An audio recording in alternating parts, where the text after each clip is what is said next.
Okay. Hello! Please see the link in the description for a list of scriptures that support the things that I'm going to talk about in this video. This is part 2 of a series explaining how there really is one true gospel, one true church of Jesus Christ. One Lord, one faith, one baptism. In part 1, we talked about a biblical history of apostasy and restoration. We talked about the great apostasy, which was prophesied by ancient prophets and recorded in scripture. In this video, we'll talk about the last restoration of the true gospel and church of Jesus Christ. Sometime after the persecution of the early Christian church, the Roman Empire adopted Christianity. As a result, important religious questions were debated and settled by councils which were not called or organized by Jesus Christ or his prophet. Matters were settled to conform to world philosophies of the time. Centuries passed before people began to realize and recognize something isn't right. A protest against certain religious teachings and practices led to a Reformation, the Protestant Reformation. These efforts to find more spiritual light led to new or reformed practices and teachings and new interpretations of scriptures, though none of these leaders claimed to be prophets or apostles. In fact, the entire idea of priesthood authority had to be discarded. Without one authority, there were many diverse interpretations, which resulted in the formation of many different churches. Because there were so many different religions that had to live in harmony with each other, there began eventually to be more emphasis on religious freedom. Religious freedom provided the perfect circumstances for a restoration of the gospel of Jesus Christ. Not a reformation, but a restoration, bringing back that which was lost. 2 centuries ago, religious freedom was not enjoyed in very many places. In fact, perhaps the only country to enjoy religious freedom at that time was the United States of America. I talked in my last video about the prophecies given about a great apostasy. Ancient prophets and apostles also speak of a restoration. For instance, throughout the New Testament, you see phrases like fullness of the Gentiles, dispensation of the fullness of times, restitution of all things. Let's look up the word restitution. The restoration of something lost or stolen to its proper owner.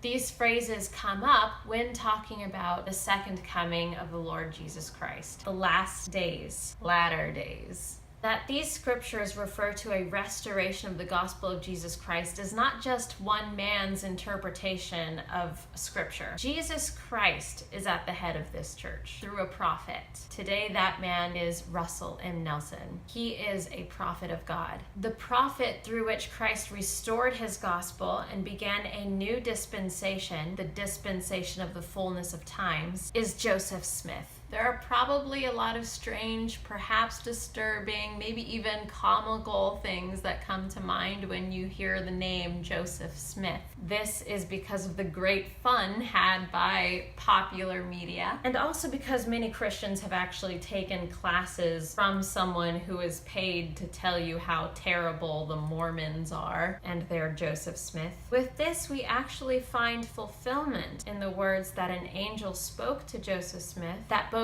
good and evil would be spoken of him among all people, nations, kindreds, and tongues, meaning languages. You can read about the experiences that Joseph had written by himself in The Pearl of Great Price in Joseph Smith history. If you wish to learn more about Joseph's story and how the gospel of Jesus Christ was restored through him, you can request a visit from missionaries. You can also request a free copy of the Bible and or the Book of Mormon. You can also send me a message and I would be more than happy to arrange a visit for you. The missionaries would be ecstatic to have someone to share a message with. And there's no pressure. Just be honest with them about what you want and what you think and what you feel. It should be no surprise that Joseph was persecuted so heavily. Just about every prophet from the beginning of time has had to endure about as much. Joseph and many other members of the Church of Jesus Christ of Latter-day Saints gave their lives for what they believe in, for what they knew to be true.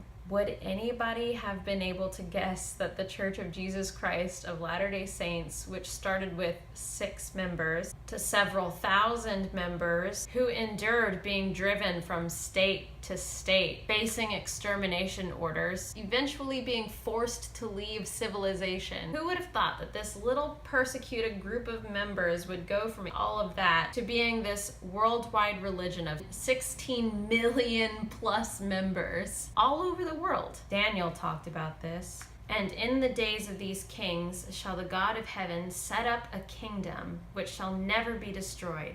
And the kingdom shall not be left to other people, but it shall break in pieces and consume all these kingdoms, and it shall stand forever. For as much as thou sawest that the stone was cut out of the mountain without hands, the great God hath made known to the king what shall come to pass hereafter, and the dream is certain, and the interpretation thereof sure.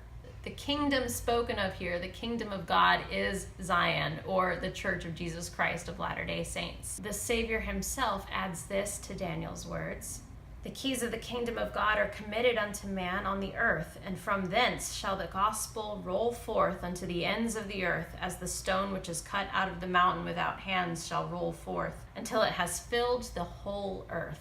Yea, a voice crying, prepare ye the way of the Lord, prepare ye for the supper of the Lamb, make ready for the bridegroom. These are the last days, the latter days. And the true gospel and Church of Jesus Christ will fill the whole earth. You will find it everywhere. In addition to restoring these keys of the kingdom or priesthood authority, Joseph Smith also translated the Book of Mormon, another testament of Jesus Christ, through the gift and power of God. I will explain what this book is, how the Bible supports it, and why it was so necessary for the restoration of the gospel and Church of Jesus Christ in a future video. Joseph Smith was a prophet of God. He truly did see God the Father and the Savior Jesus Christ. He truly did converse with angels to restore the gospel of Jesus Christ on the earth. I don't expect you to take my word for it. I haven't taken anybody's word for it. You can find these things out for yourself. You can discover the truth for yourself by faith and through prayer and a spiritual study of the scriptures. Jesus Christ is my Savior and the head of my church. His Father is my Father, and they both love me very much, and they love all of you unconditionally. I leave this witness with you in the name of Jesus Christ. I am a Latter-day Saint.